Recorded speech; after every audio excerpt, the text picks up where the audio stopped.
Minhas amigas, meus amigos, boa tarde.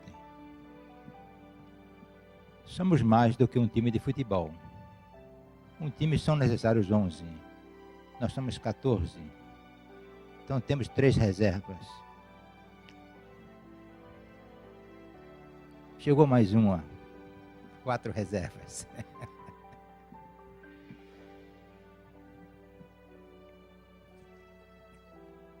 Assim como existe um tempo de Natal, existe um tempo de futebol. E nós estamos vivendo esse tempo de futebol. É um clima contagioso.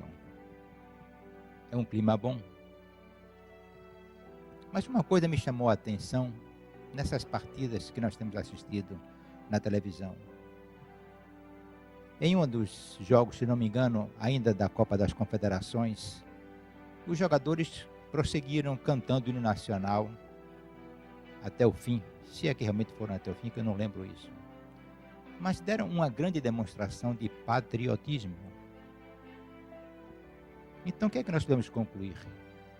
Patriotismo é cantar o hino nacional. Acabou de cantar o hino nacional, acabou o jogo, voltamos para o que era antes. Eu pergunto, será que isso realmente é verdadeiro? Você canta, vibra, entra naquela onda, se entusiasma e no fundo você diz, pô, que país legal esse, eu sou capaz de dar vida por esse país.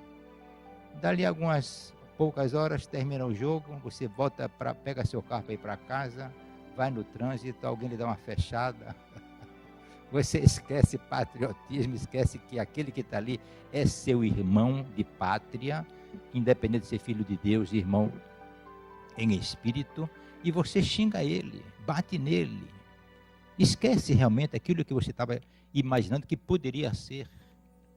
No dia seguinte você vem para o trabalho e esquece, já nem sequer lembra mais, porque você volta àquelas mazelas de todo dia. Se existe um país, se existe uma unidade, se existe um patriotismo, é um dando pelo outro. Um país maravilhoso, seja ele qual for, de qualquer canto do mundo, que não tiver gente, pessoas, não tem nenhum valor. Então, na realidade, o país somos nós. E se nós não nos tratarmos como verdadeiros patriotas, o país não existe. Mas um patriotismo que começa quando você acorda, em ser correto com o irmão. Porque se você não é correto com o irmão, você está destruindo a unidade. Está destruindo o país. Se você, quando faz suas declarações, recolhe seus impostos, paga as suas duplicatas, ou você assume seus compromissos como profissional, em tudo isso existe uma grandíssima parcela de patriotismo. Mas nós pensamos que podemos nos enganar. Então eu canto no nacional, todo mundo me vê cantando no nacional, diz, poxa, aquele menino ali é bom mesmo, ele é um patriota, certo? Amanhã, quando ninguém está me vendo, eu vou sonegar o imposto, eu vou jogar papel pela janela do carro na rua, eu vou tirar minha lasquinha para poder tirar vantagem naquele negócio, e isso não constrói nada. Mas existe a falsa impressão de que nós podemos enganar aos outros, quando na realidade nós estamos nos enganando. Mas isso é viável e é tangível com as coisas relativas ao corpo humano, aos olhos, aos ouvidos. Porque eu ouvi ele fazer aquilo, eu ouvi ele comentar aquilo, certo? A prova está escrita. Mas quando se trata de Deus, isso tudo não vale nada. Porque Deus está em todos os lugares, Deus vê tudo, Deus sabe de tudo, mas invadindo mais um pouco ainda, Deus está dentro de você. Então, quando você lá no fundo pensa alguma coisa de alguém, antes de você pensar e externar isso, Deus já sabe. É gozado, é maravilhoso, como as expressões ditas por Jesus há mais de 2000 anos atrás, são atuais. Jesus diz assim, muitos me honram com a boca, mas longe de mim estão seus corações. Muitos me honram com a boca, mas longe de mim estão seus corações. Ou seja, é esse o falso patriotismo. Mas ninguém engana a Deus. E nós precisamos então buscar autenticidade em nossos gestos. O tema de hoje é conhece-te a ti mesmo. E nós pensamos que já somos suficientemente adultos e maduros para nos conhecermos. Então eu faria uma proposta para vocês, apenas como um exemplo. Se passasse um filme de sua vida de hoje para trás, desde quando você nasceu até o dia de hoje, você teria coragem de assistir se esse filme fosse um filme autêntico, verdadeiro e transparente? Provavelmente não. Porque existem certas cenas na sua vida que você diz, não, eu não fiz aquilo assim, não foi assim que eu pensei, eu não queria... Ou seja, se o filme for transparente, você até certo ponto se envergonharia de certas passagens em sua vida. Quando eu digo você, eu também estou incluído, todos nós. Como existem também passagens positivas, em que nós nos surpreendemos, poxa vida, como eu tive condições e capacidade para fazer aquilo. Nós não nos conhecemos. Não sabemos do que somos capazes. Podemos fazer avaliações.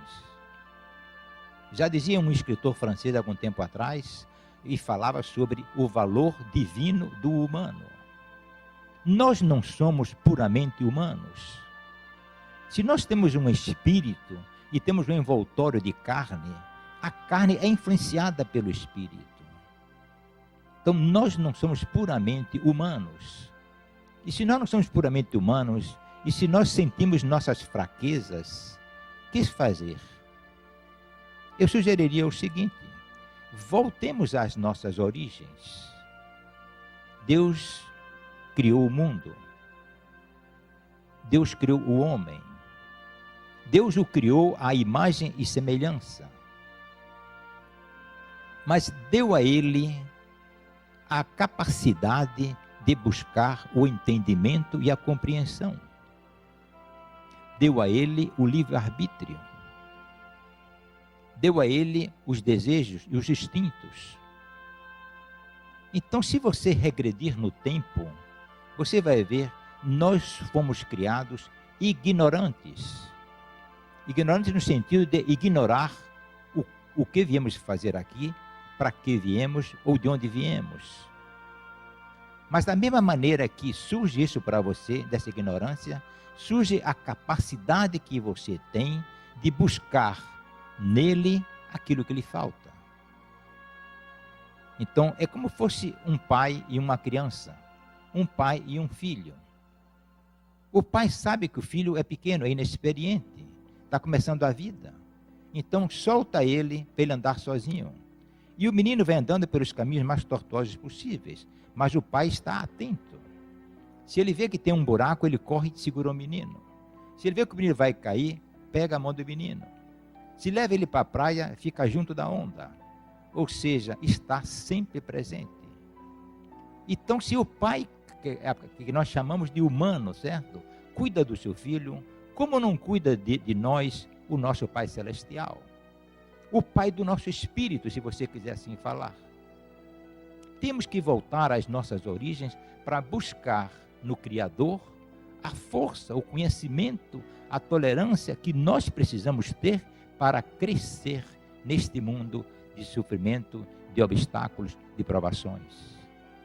É preciso voltar à loja da fábrica. Quando o seu carro dá defeito, o que é que você faz? Abre o manual e ele está escrito: não mexa nele porque você não tem autorização. Procure o concessionário. Se você mexer nele, você perde a garantia. Então você pega o carro e leva para a oficina onde ele foi fabricado. Eles que fabricaram conhecem o carro, o equipamento.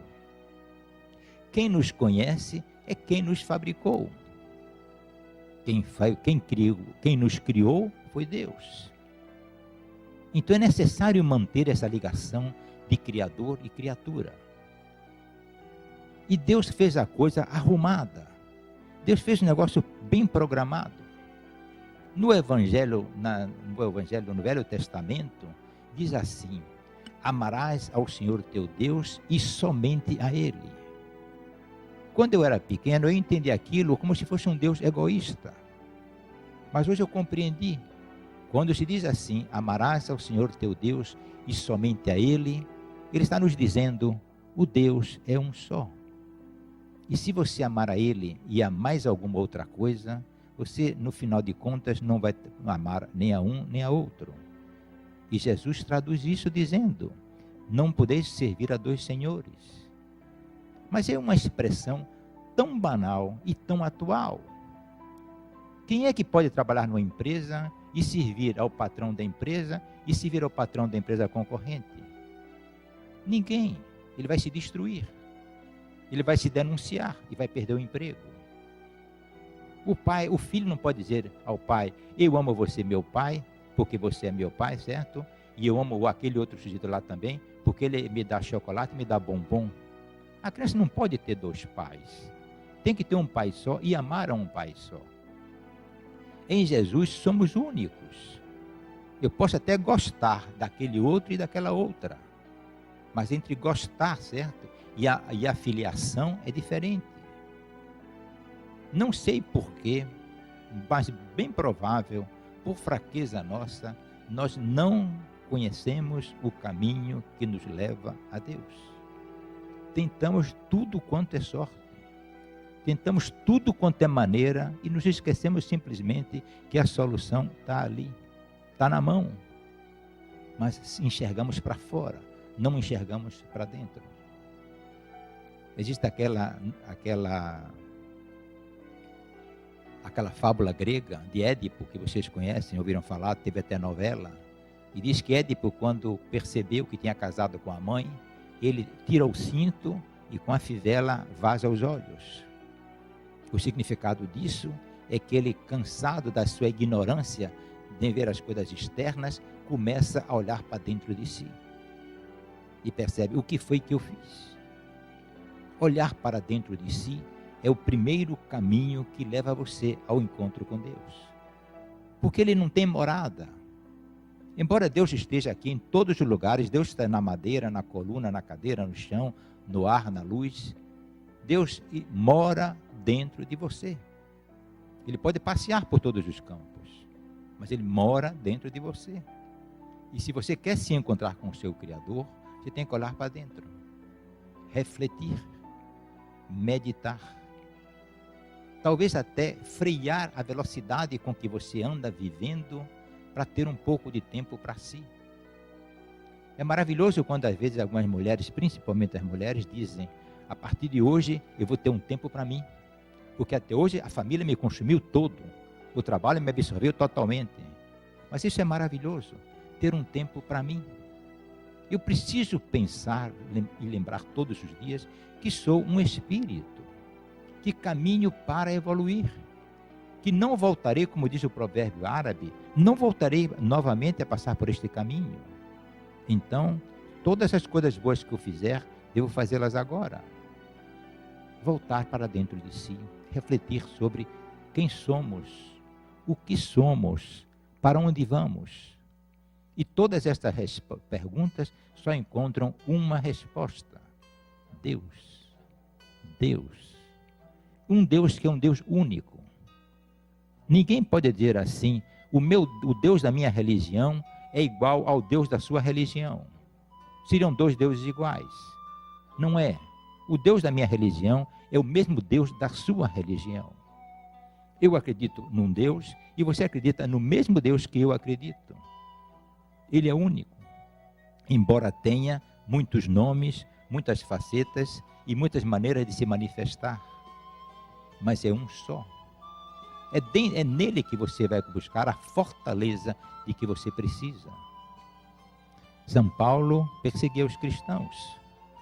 Mas ele foi tomado por uma luz no deserto quando caminhava para Damasco para perseguir e prender um profeta chamado...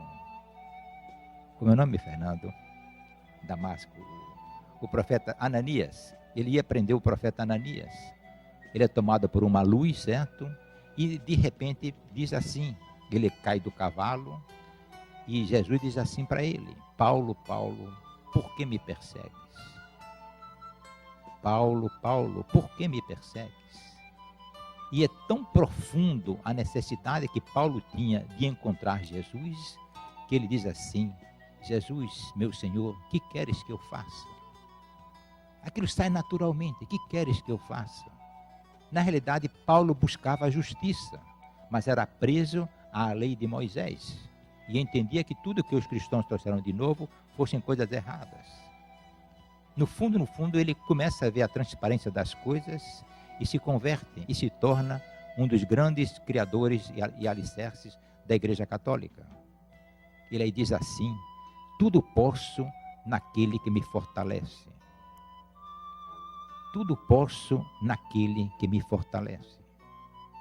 Quando você está só, quando você está na agonia, naquele quase desespero, você está porque você quer. Eu convivi com a irmã Dulce e tenho poucas, mas boas recordações dela. Como uma freirinha, cujo corpo era um esqueleto com pele. Eu me lembro quando eu pegava assim no braço dela, você só se via aquele osso fininho, certo? E uma pele por cima. Mas ela tinha uma fé. Eu ainda, inclusive, posso até dizer abertamente, para mim, a irmã Dulce é uma daqueles espíritos que não precisavam retornar à Terra, tal a sua evolução. Eles retornam para servir de exemplo para outros que aqui estão. E a melhor maneira de poder nos transmitir essa imagem é vivenciando conosco. Mas ela tinha uma fé inquebrantável. Uma ocasião eu disse: irmã, eu estou passando por uma situação difícil. Tenho alguns problemas.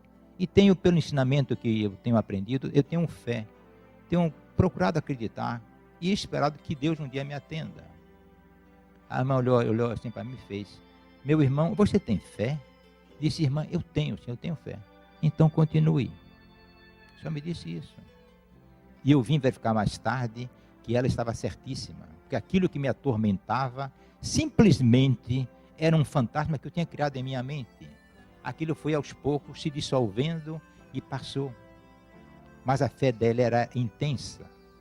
Eu disse assim uma outra ocasião para ela: irmã, cuide um pouco de sua saúde. Você está debilitada. Acabou agora de fazer uma ala para as crianças excepcionais. Antigamente era assim, uma ala. Hoje em dia é um prédio, mas antigamente era uma ala que tinha sido ampliada.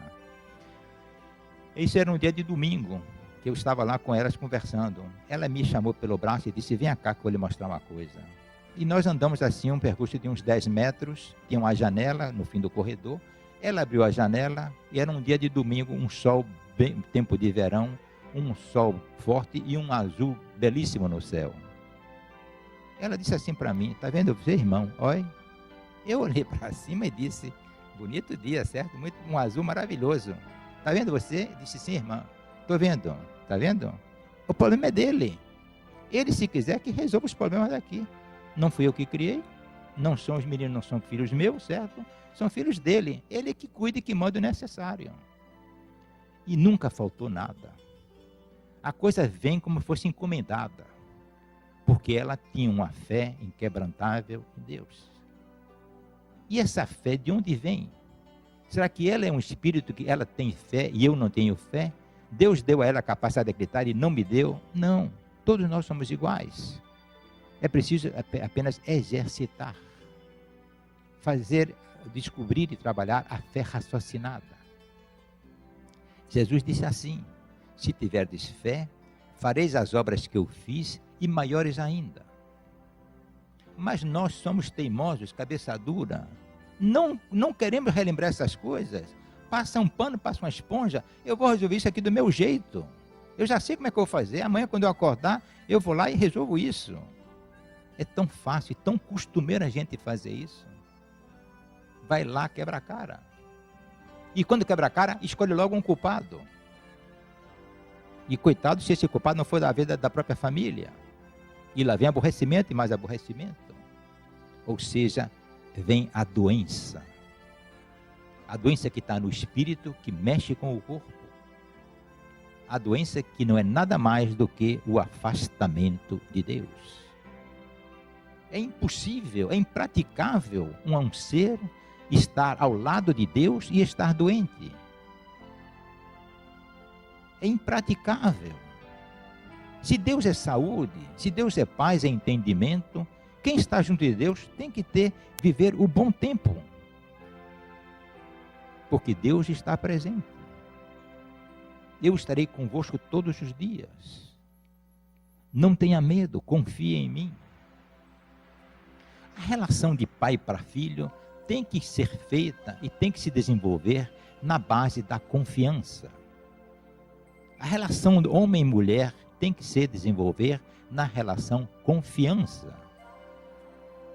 Não pode haver entendimento de pai se o filho desconfia do pai, se o pai desconfia da mãe, se a mãe desconfia do irmão. Aquele ambiente é insuportável, é um ambiente autodestrutivo.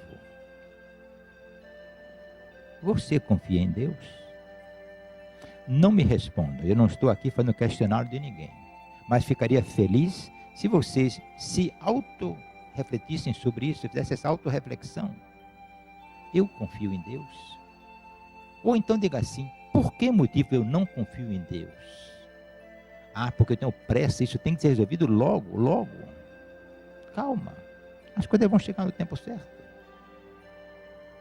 Nós estamos começando a construção de um lar dos idosos aqui pertinho. E eu estou ajudando o pessoal e coordenando a parte de engenharia.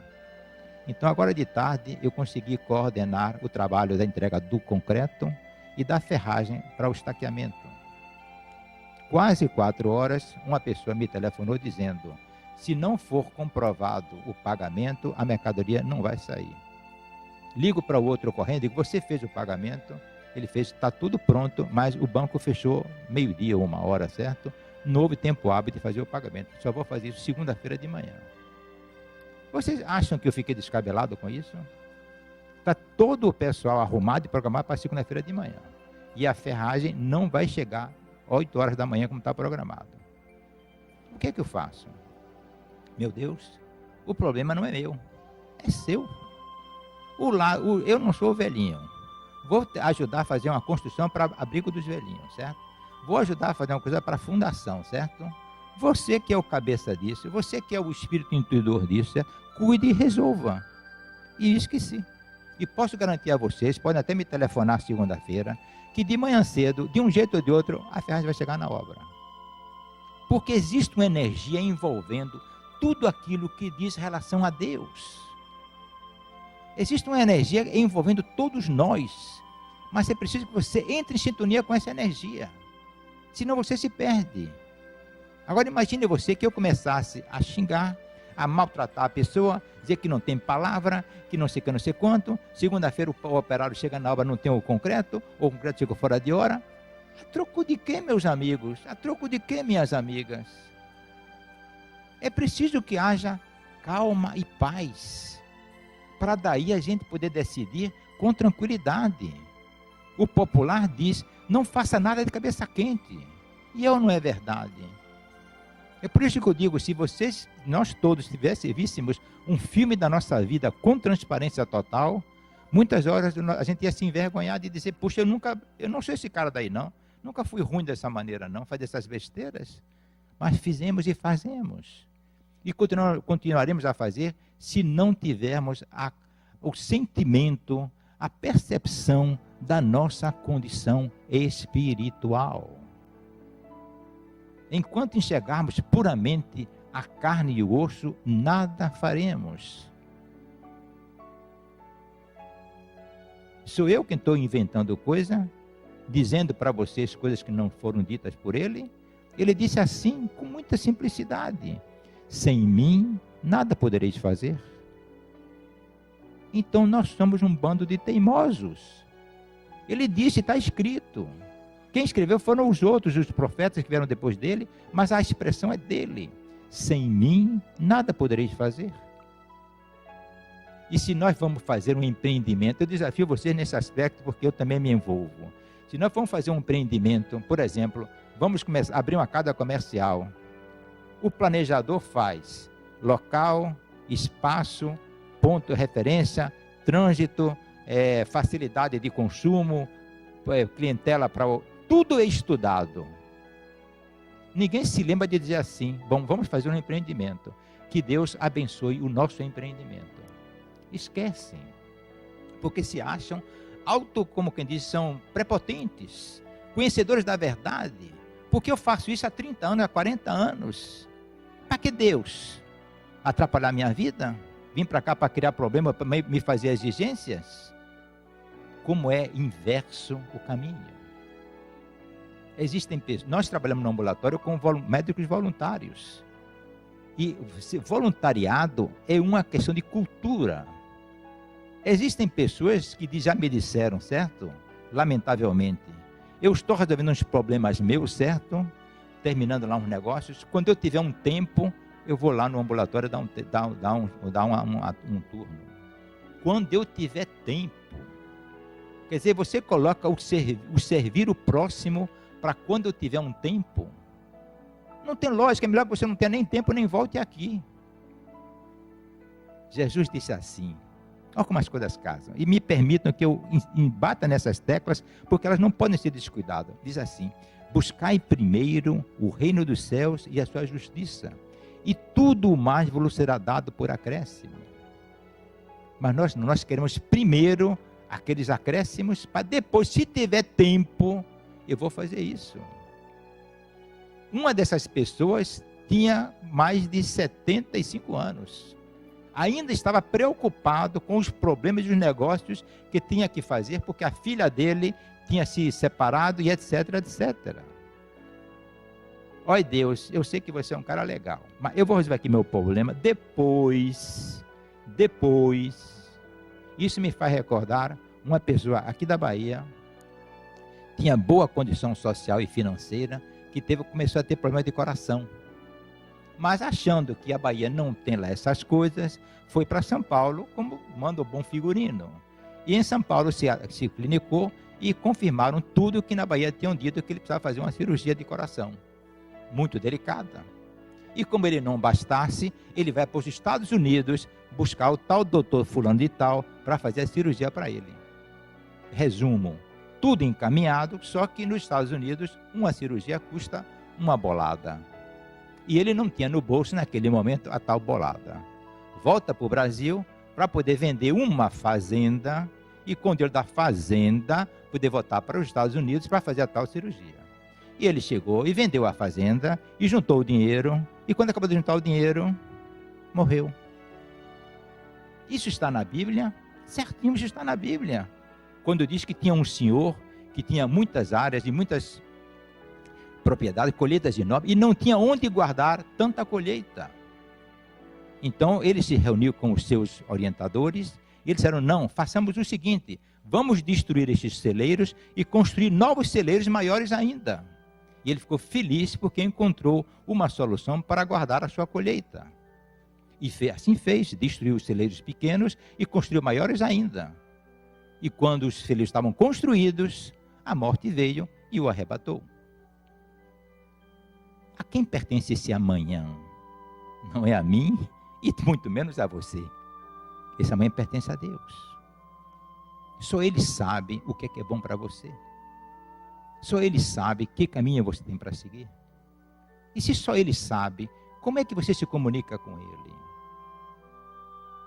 Se você tiver um oráculo, é assim que chamava, aquelas pessoas que faziam orientações e consultas. Se você tem a quem se consultar, beleza. Vai, consulte e pergunte.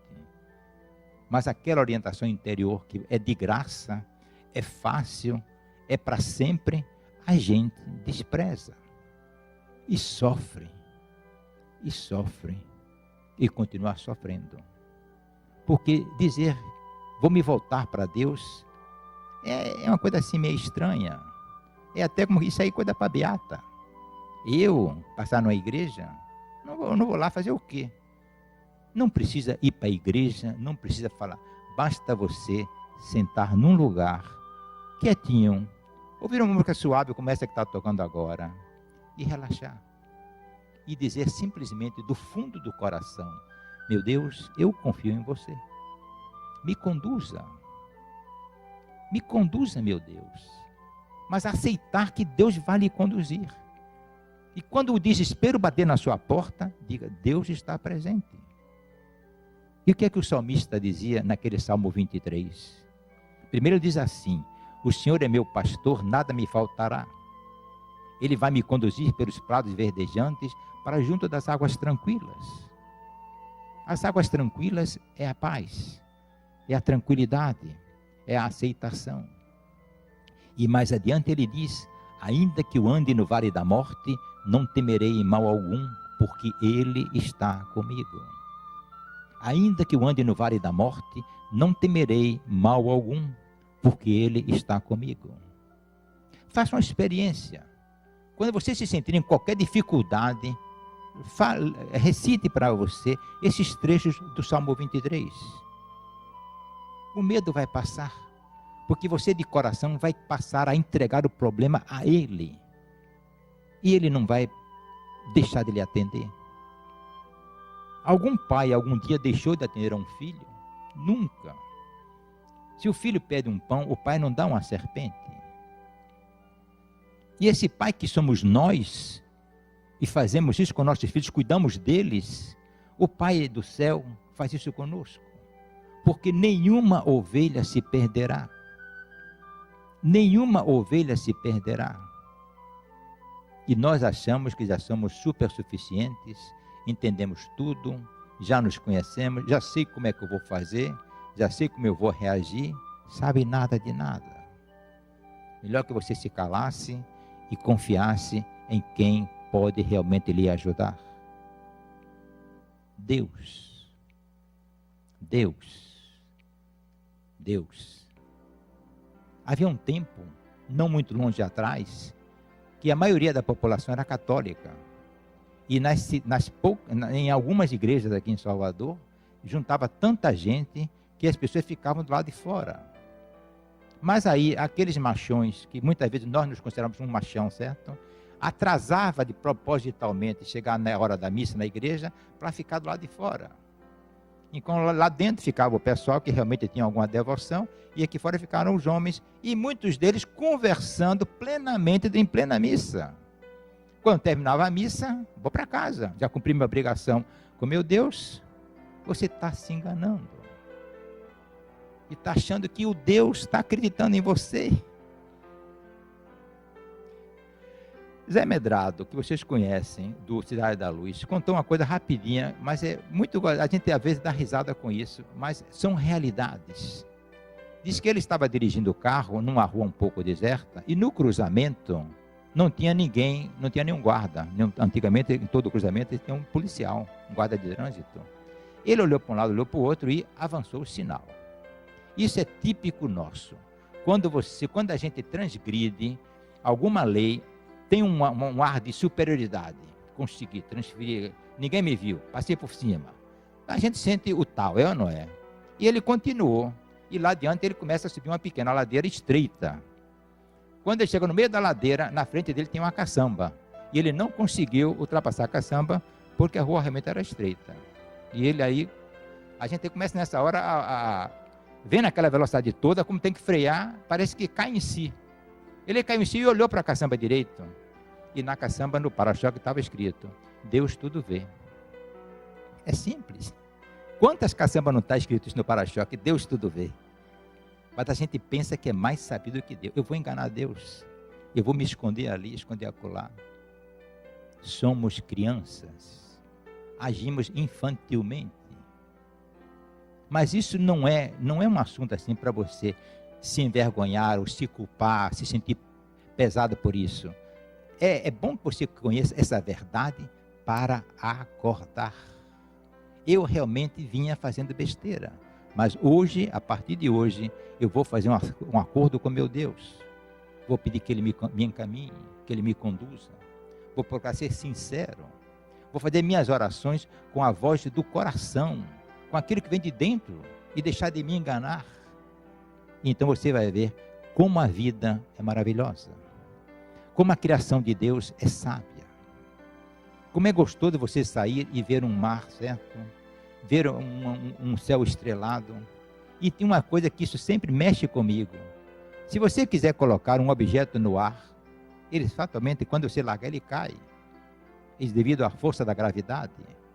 Você nunca pegou nessa força, mas ela existe. A Terra, não sei falar em termos de outros números, certo? Mas é uma bola gigantesca. solta no ar. Pare um dia e fique olhando assim para essa bola. Quem é que segura essa bola? Que no conhecimento da ciência, a tendência é que aquilo caia. Quem segura essa bola? Ela está lá. Sabe há quanto tempo? Há milhares de anos ela está lá rodando. E sabe quanto tempo ela leva para poder dar uma volta em torno de si? 24 horas e alguns minutos.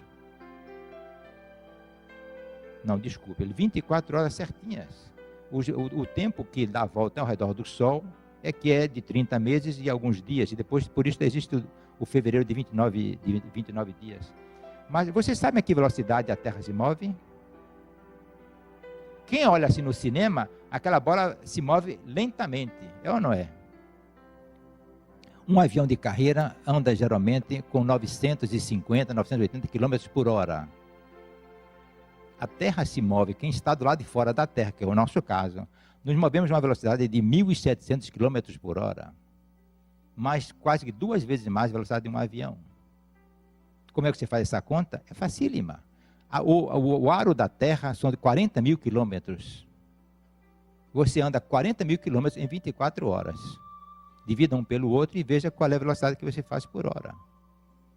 1.700 quilômetros por hora. Está lá solto funcionando. Quem fez isso? Como fez? Por que fez isso? Alguém fez. E provavelmente esse alguém é alguém superior a mim. Eu chamo esse cara, esse sujeito, esse camarada, esse ser de Deus. E converso com ele constantemente. E ele fala comigo. Ele me diz, eu estou aqui com você. E isso me dá força, me dá coragem. É isso que nós precisamos, ter a humildade de conhecer que somos filhos de Deus e que precisamos dele. Sem mim, nada podereis fazer. E quando a gente se vê essas coisas, percebe a beleza e a sabedoria em toda a criação. Uma criação que foi feita para nós. Porque você pode perguntar, para que o espaço está aí? Um universo sem fim. Para que ele fez isso? Ele fez para mostrar a você, para mostrar a mim, que ele tem o poder para poder servir a você. E quem sou eu para ele fazer isso por mim? Eu sou filho dele. Não posso esquecer isso, eu sou filho dele. E devo me dirigir a ele como filho e não como mendigo. É uma coisa e uma expressão que eu costumo às vezes repetir quando estou falando com vocês assim. Se numa casa tem uma família reunida e chega alguém na porta e diz assim, bate, a empregada vem abrir a porta e depois volta, olha para a patroa e diz, patroa, tem um mendigo aí. O que é que a patroa diz? Pega o resto de comida aí, faça um prato e dê para o mendigo e manda ele embora. Ou seja, vem como mendigo e é tratado como mendigo. Agora vocês imaginem uma família reunida, sorrisos, a conversa agradável, uma merendinha, certo? E chega alguém bate na porta, diz assim, vá dizer ao patrão da casa que o filho dele está aqui.